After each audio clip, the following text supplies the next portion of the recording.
when Nora Bateson's Facebook post went viral of stage theories are BS.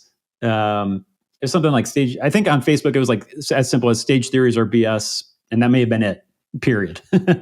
And it got hundreds, if not thousands of comments. And then she posted it on Twitter and said something similar. And then I think she said they're colonial as hell and they've got to go. Something like that.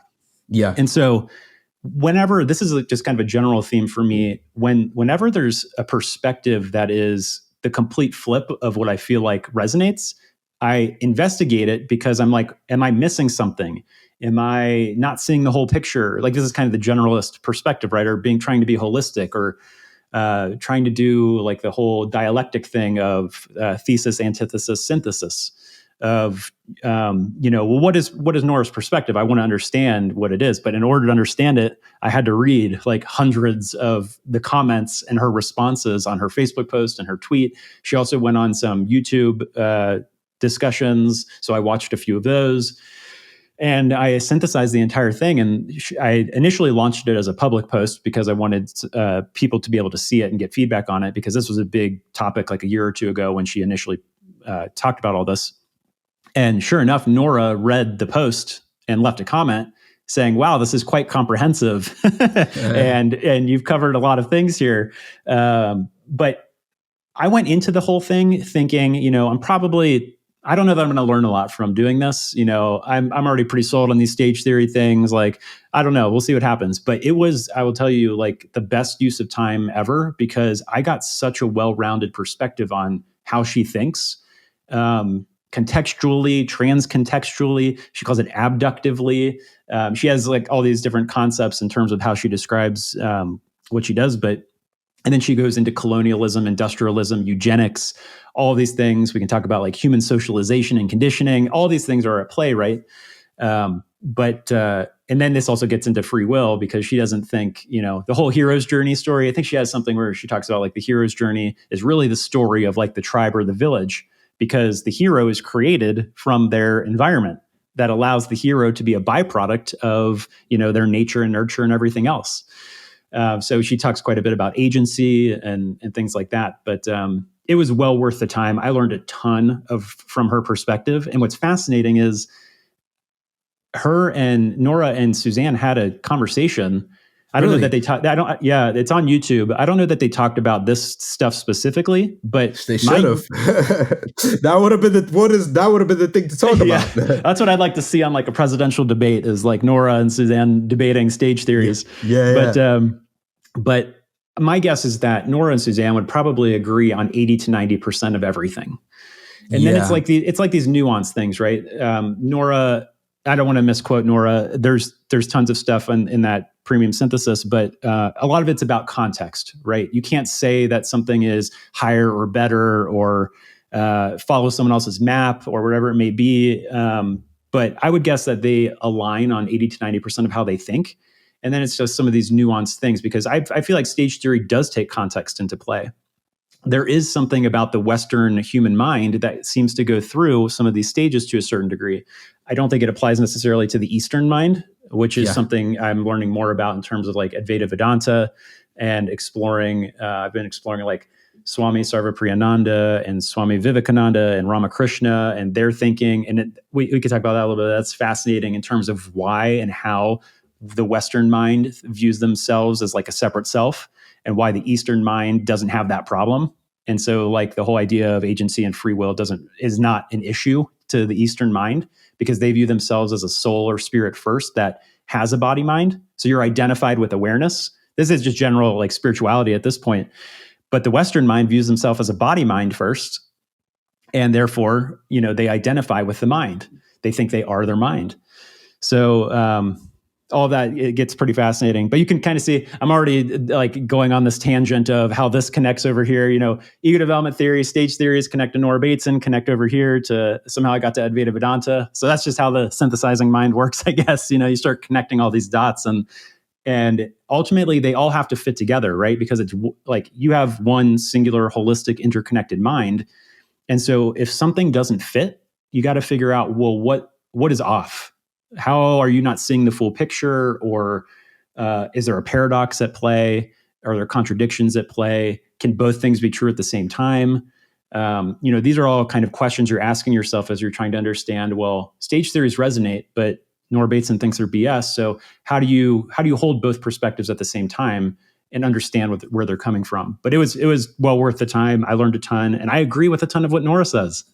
So I'm curious then, how, if in any way, did doing the Nora Bateson synthesis change how you look at developmental theory? You mentioned the whole East and West, which in reading that, like, I would agree, like a lot of Western psychology, and she gives a lot of examples, like it maps to Western minds, right? It doesn't necessarily translate. But I'm curious if there were other points or other things that you agreed with, and maybe there's things that she said that you didn't agree with. I think she goes too far on certain things, but we could talk more about that. But I'm curious, like where she was like pulling you into her view and you're like, yeah, I agree. And where it was like, okay, well, she sees things from that angle. I see it from this angle. I think what she really helped me focus more on was the kind of critical importance of context. You always have to take context into play in terms of everything. And I kind of was already there because I'm so big on like the lottery of birth, in terms of, and I think what helps is when you get to like EDT, it's like stage 5 or 5, 6, where you're construct aware. I kind of view construct awareness as synonymous with witness consciousness and spirituality. In terms of you now are able to view or observe or watch or witness your mind as an object. So you are no longer identified with your mind. You're now, you could say, at a higher level of being able to watch or witness your mind as an object. So you as subject has changed from being identified with your thoughts and your ideas and concepts and your mind in general. And you're now more identified. It's still duality, but you're identified with awareness, essentially, being able to watch your mind. That to me is synonymous with construct awareness. You're able to watch your mind at play. You're able to watch your ego make meaning, make the stories, do whatever. And you understand that there are stories and fictional to a certain degree and all of that. But so Nora really helped me in terms of context, in terms of, and connect that dot with like lottery of birth, understanding, if someone's born, and I've watched so much lottery of birth stuff. Like I need to, at some point I'm going to turn all of this into an ebook of like lottery of birth, moral responsibility, free will. Because it's just such a fascinating topic to me, and I've put like 40 or 50 posts on the website out about it, but it all makes sense to me. And to me, that's where kind of like all the dots connect and they all hold together. And so being able to hold Nora's perspective with Suzanne's perspective, they don't conflict for me. It kind of makes sense. I feel like the Western mind can go through some of these stages if you want to see them as stages, but at the same time, Nora has this idea of like, imagine a deer in a forest and antlers fall off onto the ground, and that antlers become a home for insects and bacteria and fungi, and then that decomposes and all this. So she talks about like, where's the edge of the deer? Where does the deer begin and end? Where can you say like, and so she relates that to agency and like the individual and like the separate self and like these types of things where, and here's what's interesting is Nora isn't really on board with free will. She told me in like comments on the post, she doesn't think like the concept of like individual agency doesn't make a lot of sense because the self is created by others. Everything is in its context with its environment. You can't remove anything ever from its context of its environment. So it's kind of like, where's the edge of the deer? Where's the edge of the individual? Because the individual is the product of the environment and everything else. And so all of that makes sense to me. And then I also ran my free will hypotheses and theories by Suzanne. And she's like, yeah, that makes a lot of sense. And she would be on board with that. And she doesn't think that like, pure soul, SOLE, into pure soul, separate individual free will makes a lot of sense. So both Suzanne and Nora agree on that. So yeah, but Nora just helped me out. I do think I agree with you and a lot of other people do too, in terms of, you can push all this too far in terms of the colonialization, how epistemology works, how we get socialized and conditioned. And it's just one of those things where like, yes, like question everything in terms of how your mind works. But again, a lot of people, based on ego development theory, 80% of people aren't at the point where they can question their own mind because they can't yet see their own mind as an object. So that's where, it gets a little bit tougher, but Yeah. I don't know if I answered your question there or not. Yeah. And you know, maybe I'll say a couple of things. I think Nora needs to do what she's doing, and like there needs to be somebody that's speaking to what she's speaking to. And I think a lot of the things that she says, like at least in that synthesis, it was like you know, developmental theories are dangerous, or like measuring people is dangerous. And I would put a little more nuance in that. It's potentially dangerous, right? Like all of this stuff can potentially get dangerous. Like if you take developmental stage too literally, or you take it too far, you take anything too literally, it can become dangerous, right? But there's also this thing of like, we should never measure, we should never label, we should never objectify, right? Like there is no objective reality, so we should never objectify, or we should never measure.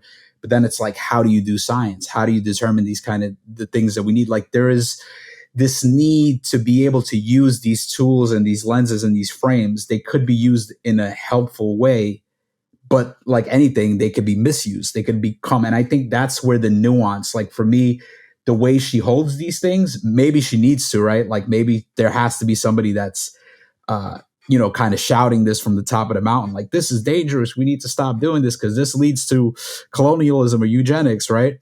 But to me, there's a nuance that I don't know if she's touching on. And I feel like people that skillfully hold developmental stage theories, that understand them on a deep level, they hold them with nuance.